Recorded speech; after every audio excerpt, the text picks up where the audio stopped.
Hello, Virgo. Great to have you here. My name is Shauna. Today's reading is a general love forecast for November 2025. As always, take the messages that resonate and release anything that doesn't. Don't forget to like and subscribe to stay connected with upcoming readings. Let's see what's headed your way, Virgo. What I'm hearing is the first message here is like you're dealing with a relationship partner that might be a little bit reckless. Like not that they're, running around on you or stepping out on the relationship on you. I feel like they're just reckless. They're not as careful when they do things. They're kind of like adrenaline junkies. And I feel like you're kind of admonishing them, like, you shouldn't have done that. You need to be more careful. And then there's also, that moment where things kind of slip out, where you kind of tell them, what would I have done without you? Like if you hurt yourself, what's going to happen to me? That would be really hurtful to me. So I feel like you are telling somebody how much they mean to you, because if something were to happen to them, I feel like it would be really, really emotionally, damaging for you. So I feel like that element is inadvertently coming out in a moment when you're very distressed or you're shocked by somebody's reckless action. So I feel like you're dealing with someone who might be looking for a little bit more fun, more excitement, more of an adrenaline junkie. So they do things that are considered reckless.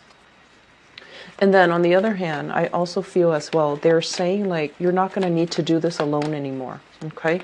So if you feel like you've had to uphold the relationship, if you've also felt like you had to do everything, that the relationship was very unfair and unbalanced, I feel like you're going to drop your burden and you're going to try to move away from it. And on top of that, if you feel like, your partner is taking you for granted, I'm also sensing there's this moment where you're kind of like setting expectations, setting boundaries, and just kind of like putting your foot down. I will not stand for this. You guys need to chip in. You guys need to, help me out. I see that coming through. So I feel like you're not going to be alone in it anymore. Okay. And I mentioned earlier with the general reading, I feel like a lot of things are happening for you in the work environment. More responsibilities are picking up. And then as a result of it, you're not going to have the free time and the leisure time to pick up the slack in the relationship. And I also feel like you're not tolerant of it anymore. It's becoming apparent. It's really draining you emotionally and also time-wise. So you're going to be very clear about, don't take advantage of me. I'm not going to tolerate it. So let me talk about these three cards first. So first of all, this came out first, I believe. Yeah, this came out first. We have here the Six of Pentacles. The Six of Pentacles is a card about charity. It's a card about goodwill. It's a card about, helping somebody out of the goodness of our hearts. And with this card, it's usually about, wanting the best for another person, doing things because we care about the well-being of the other person. And when it shows up in the reverse position, it usually indicates a situation where things are lopsided. One person gives, the other person takes.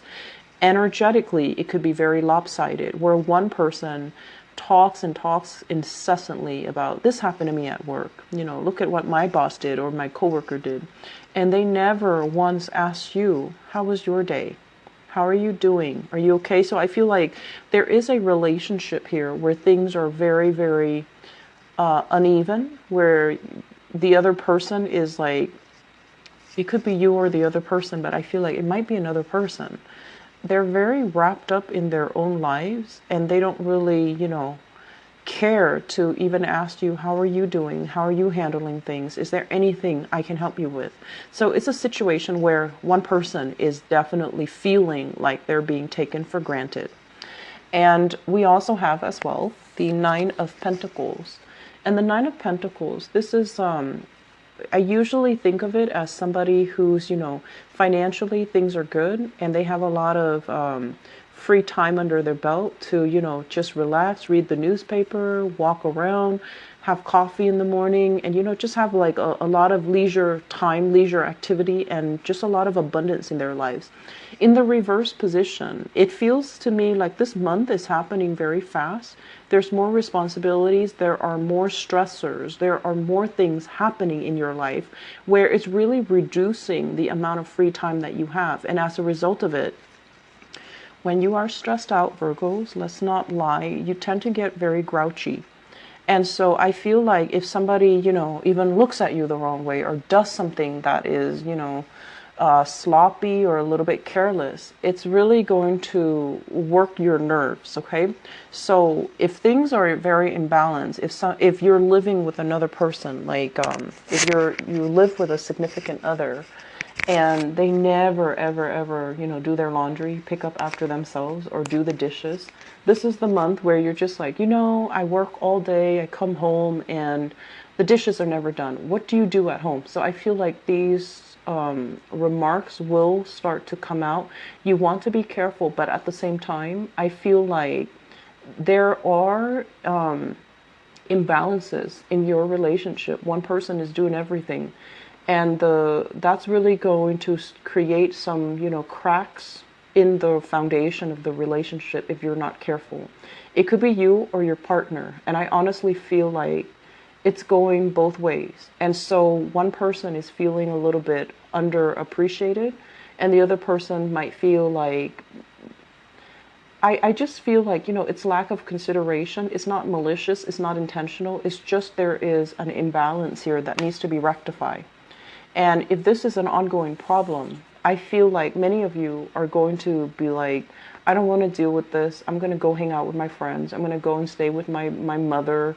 I'm going to go stay with my father. I'm going to go stay with my sister. Whatever the situation is, I feel like you're kind of shaking your hands off it. You don't want to deal with it. And you also know that if you deal with it, your tempers will flare up.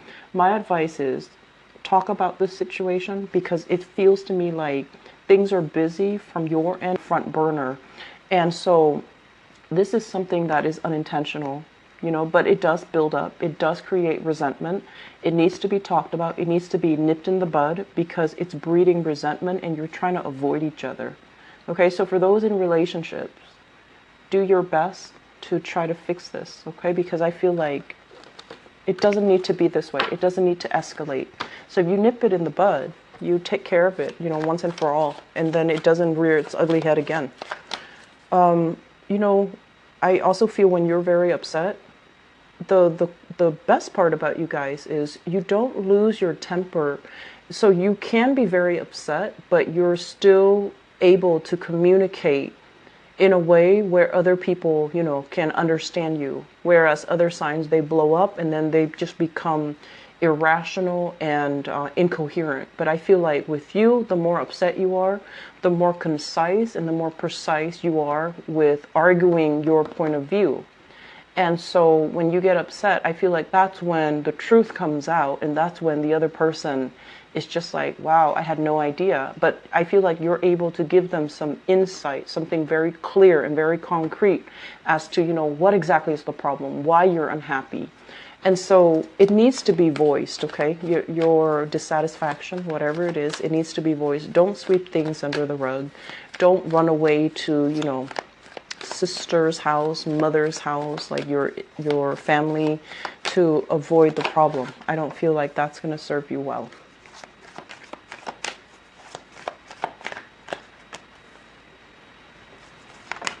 Okay. So you've got 4 cards, actually. Okay, so first of all, we have a situation here. This is a really good card. It's sort of like overcoming some type of a disappointment as a result of a relationship. Okay, so usually dealing with somebody that is like very, I want to say, they have their own issues. They have like emotional hangups. They have, past trust issues. They have just internal issues that they couldn't really overcome. And I feel for many of you, for many of you, this is kind of like a long-standing relationship where there was a lot of history with another person. And so every once in a while, even though I feel like the relationship might have ended some time ago, and I would say like within the past year, it might have ended, but every time you think about it, it still tugs at your heartstrings just a little bit. Some of you have recently gone out of like serious relationships, and you're at a point where you're trying to figure out what's next. You know, like, how do I start dating again? Is it okay for me to date again? How do I make myself dateable? And where do I go to meet single people? Okay, so I feel as if some of you are kind of flirting with the idea of online dating, or some of you are flirting with the idea of like, do I really want to experiment and be a little bit more adventurous? Like flirting with the idea of like having a fling, having a one night stand, having something that is, you know, like, it's not a heavy emotional experience like this past relationship was. And you're still very shy. You're still, you know, flirting with the idea, but not really making a move, not really taking the steps in order to do that. And I'm also sensing as well, for many of you, there is a major element here about you kind of changing the way that you look, changing the way that you appear.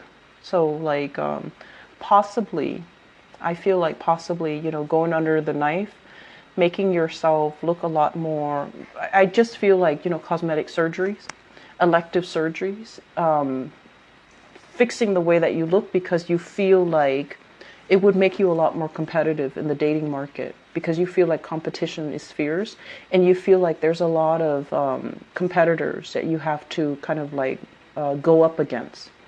And so I do see, this is usually when I think about surgery. So I do feel like there are things like, you know, you're trying to overcome when it comes to body image issues. Am I pretty enough? Am I attractive enough? Am I fit enough? Am I in shape? Am I wearing the right clothes? Am I, you know, going to stand out when I start dating again? And it's been a while where you're kind of like in this state. I feel like for many of you too, you know, people that you were in a relationship might have passed away, and you were like married to them or in a relationship with them for a really long time, and now that they're out of the picture, you're trying to get your life started. You weren't ready before, and you're ready now. And you're fearful about how aggressive people can be, and you're also fearful about the competition. And so you're doing some things, and I feel like, once again, positioning yourself to be in a position where you're very attractive. And I feel like you're going to go ahead with all of these plans to make yourself a lot more marketable and a lot more, they're saying like, pleasing to the eyes, okay? For some of you, I feel like if you are dealing here with a Cancerian person from the Chariot, so sorry, this is the Chariot in the upright position. If you're dealing with a Cancerian person, what basically this denotes is that you have somebody that is, you know, really trying to work with you. I feel like they really care about you. There are differences. They're very wishy-washy, right? And they can be very frustrating, but I feel like this is the month where they start to really, you know, tell you, I really want to be with you, and I really want to make things work. What do I need to do to make things work? So I feel like there's some truce between you and this water sign, Cancerian person, because I feel like if in the past you weren't sure how they felt about you, they were dealing with a lot of things in their own life, they weren't ready, or they were just dragging their feet, not really clear, not really sure, until you put your foot down. And now they're at a point where they're able to have a lot of success in their life. Things are going their way, and they're coming back in order to make things work. Okay, so it looks very, very good. You're dealing here with a Cancerian person.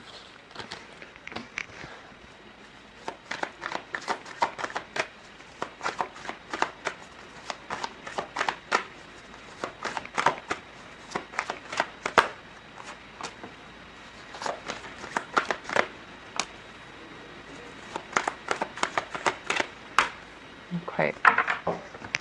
For those of you in stable relationship, so this is basically a marriage, a long-term relationship, something that is stable, where you kind of know each other, you know, like ins and out. You know each other in a very, very deep and in a very intimate way. So if you are in a relationship with another person, I feel like there might be a third party kind of like affecting the relationship. Not that they're able to interfere and get in between, and not that your partner is stepping out on the relationship, or you are stepping out on the relationship, but there's somebody kind of like looking in from the outside, wanting what you have, wanting to be a part of the relationship, wanting to have the relationship with you, or wanting to have a relationship with your partner. So we have here a water sign, and I feel like this is different from that Cancerian energy that I felt earlier. So this is a Scorpio, Pisces, Cancer. It shows up here as the Queen of Cups in the reverse. This is somebody who's not overly emotional. So even if, they come across as a water sign, or natally they're a water sign, I just feel like they're not like extremely emotional. They might have difficulties when it comes to expressing their feelings. They might also want things that they can't have. So I feel like one of the reasons why they're drawn to you or your partner is because you or your partner is not available to them. So it's like wanting things that they can't have, being a little bit petty, being a little bit, immature when they approach love and relationships. So I feel like you have somebody that is on the outside looking in, wanting what you have, or wanting to be with you, or wanting, that stability in the relationship. But they themselves, there is a little bit of work that needs to happen from their end, because I feel like they might be they want what they can't have. So once they have it, then they're not going to want it. So I feel this energy here. You want to be a little bit careful if this is somebody that you are well aware of. Keep your distance, okay? Not because I don't feel like they're malicious or evil or conniving or anything like that. I just feel like it's needless drama. It's drama that can be easily avoided.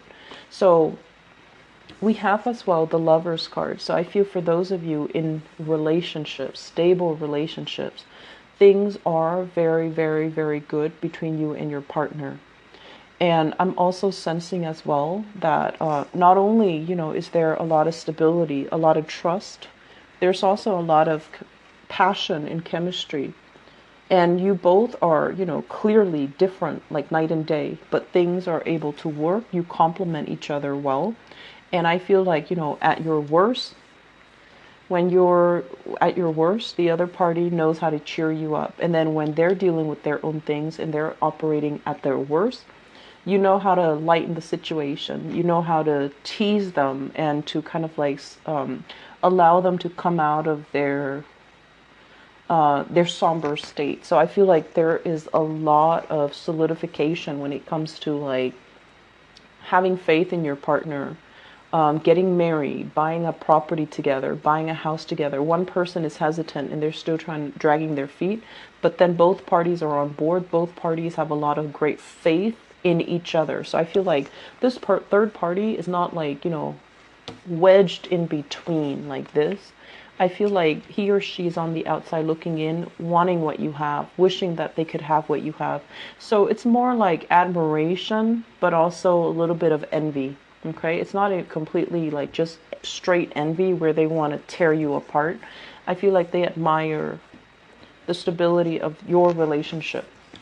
So let me see in terms of spiritual advice what they have for you for love, romance, and relationships for Virgos.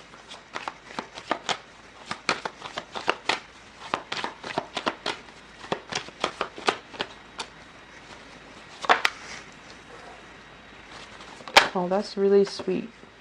Okay. Wow. Okay, so all in the upright. So strength.